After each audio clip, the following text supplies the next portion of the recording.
Starts now.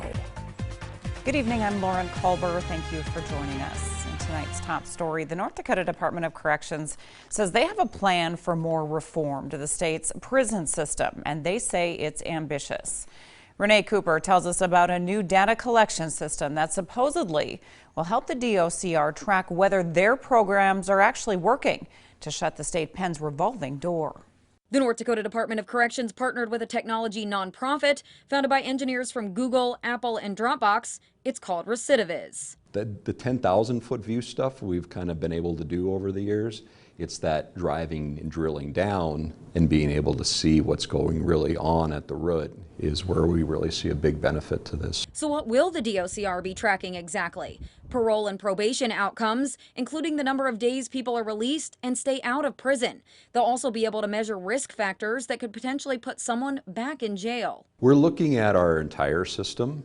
So we'll be looking at people that are on parole and probation, as well as the individuals that are incarcerated in our facilities, keeping in mind that they move back and forth among those things. Because they are able to track these factors, they'll have an idea of why some return to prison.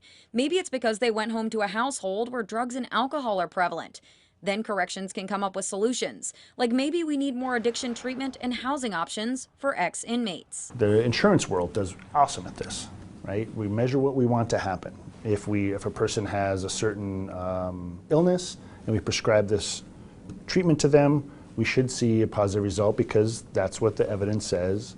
So all of that is done with data and data feedback. It's brand new to the state, and the governor says it's something we just couldn't pass up. We're not waiting 5 years to find out if 49 other states have done it and we're 50th.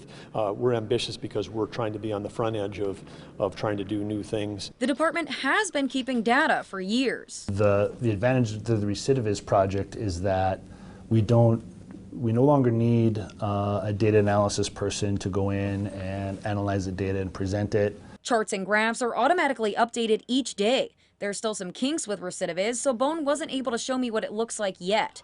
But to give you an idea of the upgrade, this is how data has been kept in the past, manually entered into a spreadsheet. The challenge of being able to try and sort it all out and make something meaningful out of it. Being able to track that data, make strategies if we see it going the wrong way. Maybe we need to change something up here. Earhart says the ultimate goal is to make our communities safer. Renee Cooper, KX News. The DOCR is still working with the nonprofit on the data that will be tracked for the foreseeable future. Bond says the program should be up and running as soon as all the kinks are worked out. He says they'll be sharing their newfound success and failures with management and staff regularly so that everybody is on the same page. And there's another plus to this program. At this point, there is no price tag. Right now, the way the partnership is working is that we've got the software for free, and so it's actually, I don't think there's going to be a cost. I think the goal here is actually to save the state money. We were also curious as to whether or not the information would be used by Google or other big data companies for corporate gain. The governor said the nonprofit is not under Google's umbrella and that their true goal was to help reduce crime. There are